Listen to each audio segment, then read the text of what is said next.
grass, the sun. Honey, being leftist is not a personality. That's really what they do. It's like being leftist is a personality for them. Oh, yeah. Now, I do enjoy my leftist theory applied to media analysis, but it's not going to be like, this game is bad because. It'd be like, I feel like there's a difference between this game is quasi-colonialist and therefore bad, and let's do a leftist reading of this game for fun. Right.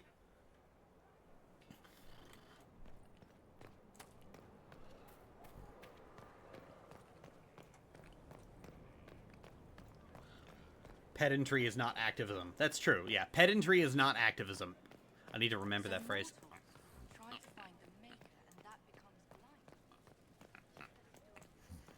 Lexia the wordsmith. But for a lot of people, if they aren't being pedantic, they don't have anything.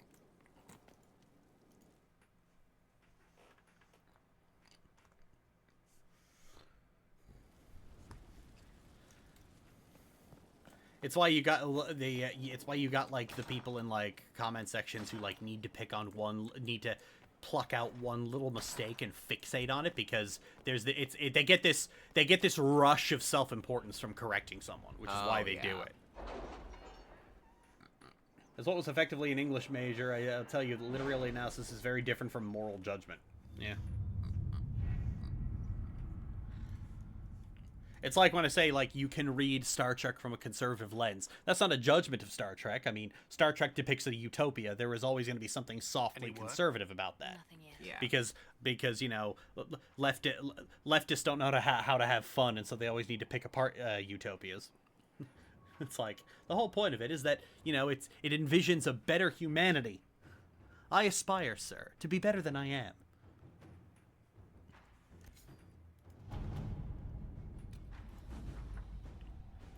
Arbor Blessing. God damn it. Inquisitor.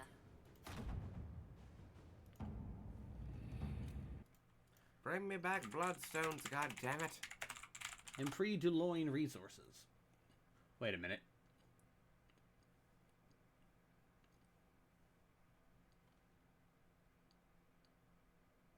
Oh.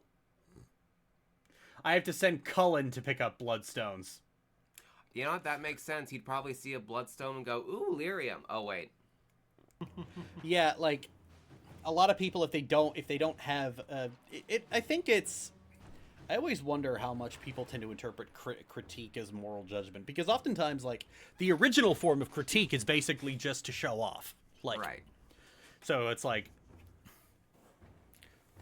I guess the better interpretation would be, I guess the better phrase would be reading. So like, let's do a socialist reading of Stardew Valley. Hey. Of course, funnily enough, a socialist reading of Stardew Valley is like, well, the main objective is rebuilding the community center. It's becoming part of the community. It's not like, it's not as much fun as it is to optimize. If you sit in your farm, basically like just making the perfect farm and maximizing money, you're kind of missing the point, because the whole point of the game is to become a part of the community. Yeah. And the whole point of leftism is that it is in fact collectivist. You know, helping people, as opposed to siding with Joja Mart, where you just buy shit and drive everyone out of the town. So yeah, actually, Stardew Valley is pretty leftist.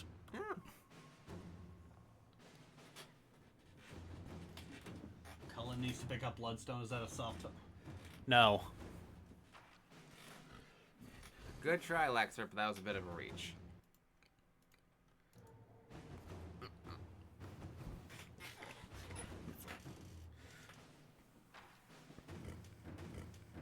Oftentimes, the fun of doing a reading from a certain angle is that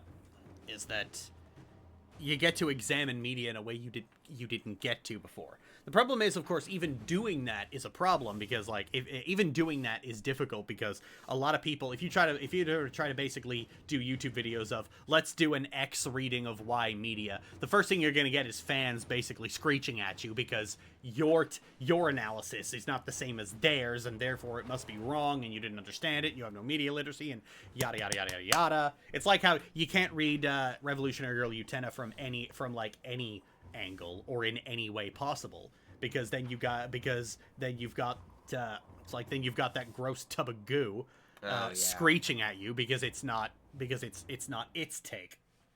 If your take differs from its, then it fucking screams at you.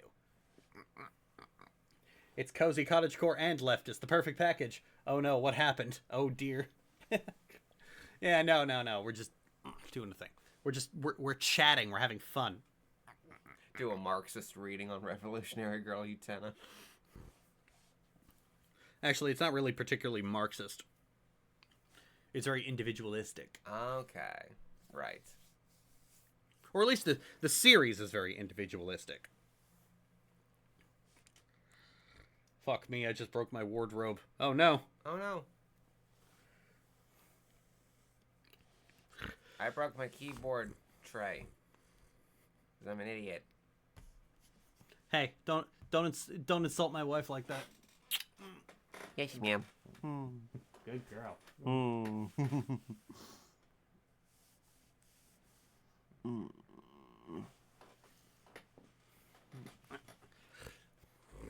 Like reading works from like I know that people still hold me to like a video I made back in 2018, but I've gained a much more interesting perspective on critique since then. It's one of the reasons I found analyzing Andy and LeyLey so much fun, because it's like the creator accidentally made a horror game about a trauma bond, and that is fascinating. Like it's shit. The game is shit. But, like, the hypothetical good version of this would be utterly fucking terrifying. Oh, yeah. It's like...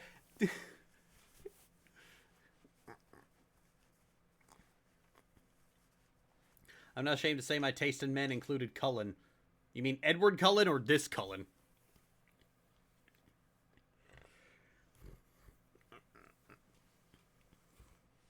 Oftentimes bad media that gives, like, bad or mediocre media that nonetheless gives you an interesting hook to, like, an interesting thread to, like, pull on and watch it all unravel.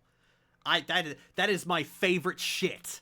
Oh, yeah. Like, as somebody who enjoys analyzing media, that shit's like crack to me. that is the most I can sink my teeth into that shit. Because the problem with a lot of media nowadays is that a lot of media is about nothing, and it's overly polished to a mirror shine. So the end result is that it's very competently made, but it's also very bland and boring. Right. It appeals to as many people as possible, so it can't really say much. Yeah. Well, I wouldn't necessarily say that it's because it appeals to as many people as possible. It's because it's the direct opposite of, like, where Steven Universe's problem was that it's very auteur driven, and that auteur is horridly incompetent. Whereas a lot of this stuff, it's done basically by corporate number crunching of, like, these are the data points we need to hit. Right. And then they just throw a shitload of money at it so that it's on a technical level, everything's all very competently made. Right. Like, Arcane is very well animated, it's very well acted, it's very well voiced, but and it takes a lot of political it takes a lot of political subjects, but uses them as an aesthetic. Yeah. Because, like, this is really popular with the young people, but it doesn't say anything concrete because it was focused, because it was just passed through too many fucking money men. Yeah, it's punk core. Punk core. Oh, that's genius. Thank you. Those pictures are talking, but are they saying anything? Yeah. And see, I think like I said, I think the problem is things are just too well made. Cause, like, here's the thing. If you took Steven Universe and you didn't change anything about the theme, like, the story plays out the exact same way, but all of the weird eccentricities and hyperfixations and, like, this is my baby, I need to shove every last possible thing into it, and the surface level references to, like, anime the creator likes, if you took all that out and you just replaced it with like somebody who was competent, you just get a boring show that isn't fun to pull apart. Right. You get Arcane. That's what Arcane is. But, like, the fun thing about analyzing Steven Universe is that Rebecca Sugar is fucking nuts. Yeah, like a story made by a person rather than a committee is always at least interesting to talk about. Yeah, exactly. Like, it's made by a person with, like, like art. Like, this was kind of the driving concept of auteur theory, is basically the idea that it's like something made by a person carries that creator's personal touch. And of course, like, Rebecca Sugar is kind of like an auteur, but she's also like the most boring kind of weeb. Yeah. She's like the exact kind of weeb you would have seen on LiveJournal back in 2003. Yeah. Better to be bad and weird than bland. Yeah, see, that's the thing. Like, Steven Universe would not be as much fun to talk about if it wasn't garbage. That's the kicker. If it wasn't a Jenga tower just frozen at the moment before it tips over. Yeah. And honestly, fucking, like, we know Sugar's that kind of weeb because of, like, the stuff she used to, like, draw as a kid, which I don't fault her for. Then don't bring it up. If you're not gonna fault someone for something bad, don't bring it up. Fair enough. Yeah. I think bringing up the Ed and Eddie shit is like, no, fuck off. Get the hell out of here. Nobody cares. Like Amphibia and Steven Universe are both crap, but I think the movie that both those creators are working on together will be fine. Because, I mean, it's a film. Like, a big problem with those shows is that they drag on and do nothing for way too long. But an animated film's only like 90 minutes. Yeah. At some point, it has to get its ass in gear. Mm-hmm. And they're going to have, like, a film budget. Now, of course, I don't really think budget was the main issue behind the animation. It's like, I think it was other things in there. Although I'm almost positive that a lot of the animation budget was siphoned off to pay for all those expensive singers. Oh, yeah, probably. And there's only one. Yeah, there's only one. Arcane is the equivalent of a 4K picture of a train wreck. Yeah, that's kind of why I was talking about last stream. Airbrushed. Like, people say, like, oh, is it homogenized? No. It's airbrushed. Airbrushed art. Like,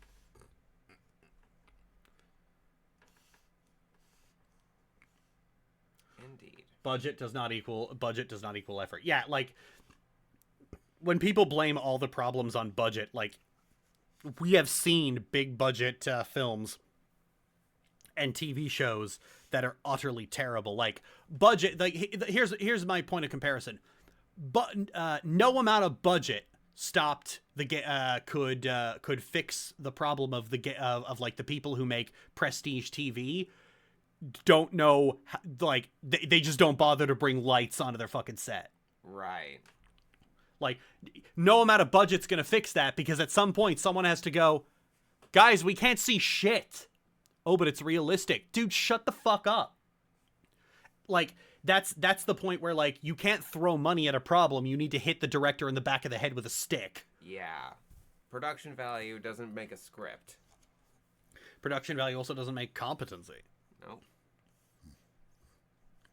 I remember, like, there was that story of one of the cast members of Two Towers talking about, like, the blue lighting in the Battle of Helm's Deep, and sarcastically goes, well, where's that light supposed to be coming from? And I think it was like the cinematographer went, same place as the music, now shut the fuck up. Hey. And of course then you look at that, and you basically look at that kind of, like, fixation on, like, realism and, like, what supposedly makes sense, and people call that, oh, look at the damage CinemaSins has done, because everything needs a scapegoat. It can't just be that fandoms are dumb, and then when they get into making media, they make dumb decisions.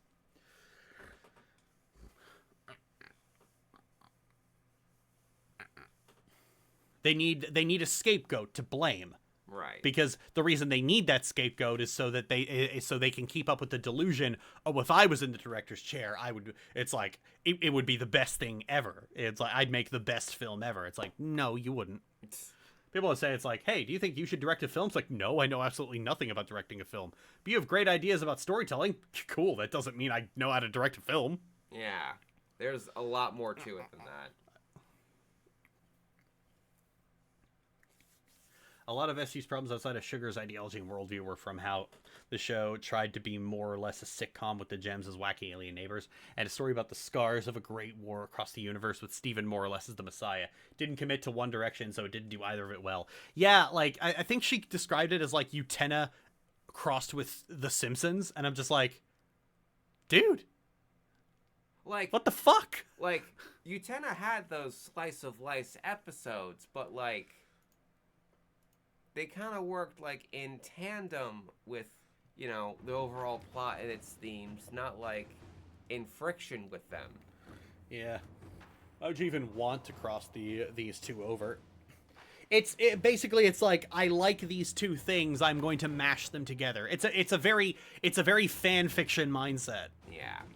It's like there is a reason fan fiction websites, even AO3, which is like allergic to proper filtering, lets you exclude crossovers. Oh yeah. It's those people who made the fucking Animal Crossing Doom Eternal joke drawings online and literally just said, "Oh, these two need a show together." It's like if somebody tried to make Barbenheimer a film. Oh yeah.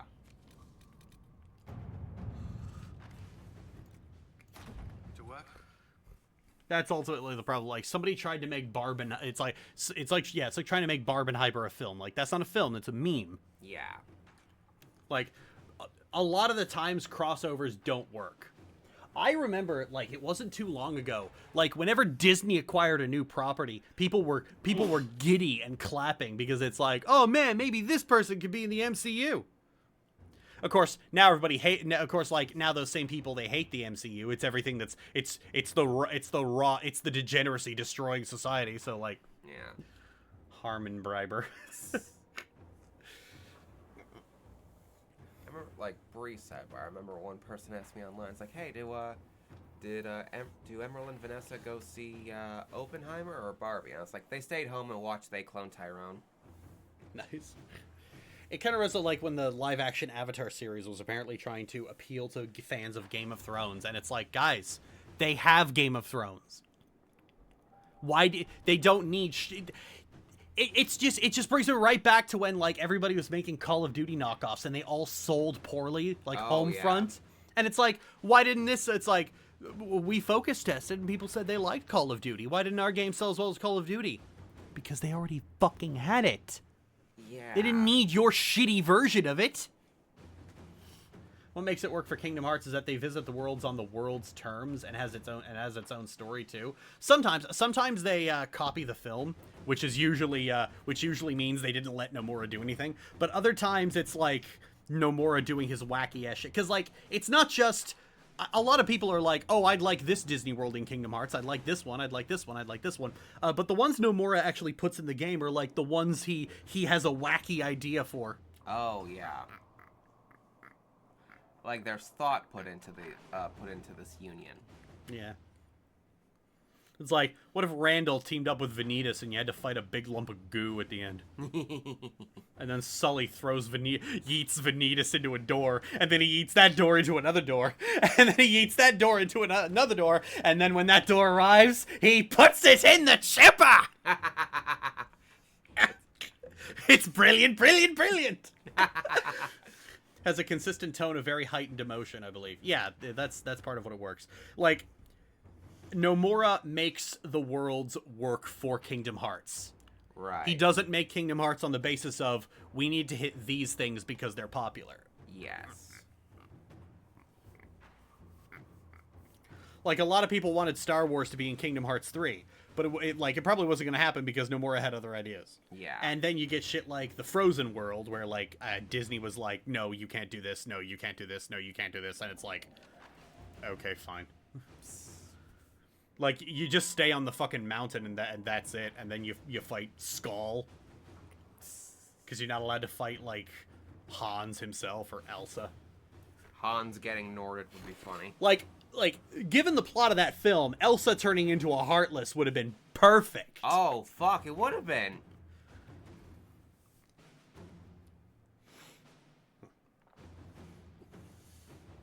did have Goofy and Let It Go. Oh yeah, Let It Go just plays out the way it always does, but then it just cuts to Sora, Donald, and Goofy going, "Whoa!"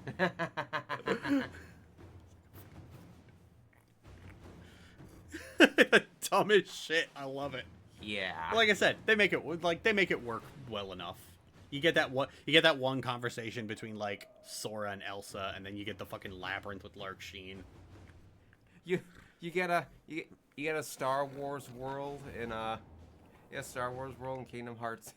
In Kingdom Hearts, and it's literally the all 8 minutes of the Mustafar fight, just intermittently cutting to Sora going, "Whoa, those guys are really fucking it up."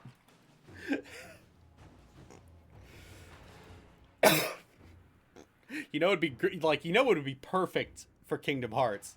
Like, using the sequel trilogy, where, like, instead of it ending the way it did, like, fucking Sora drags, like, Rey and Kylo Ren into the world between worlds, which is actually just dive into the heart. Oh, yeah. And you have a, like, Ventus Vanitas style fight. Oh, that'd be great. Defeat Kylo Ren and recover your heart. Oh, that's perfect. I said, like, those two are just Ventus and Vanitas. It's fucking weird. Yeah, holy shit. When you were little, you formed a special bond. We are brothers, who together make a greater whole. Ooh. That would be amazing. Yeah. Like, everything about that. The world between worlds, Force dyad shit. That is Kingdom Hearts to a fucking T! I know.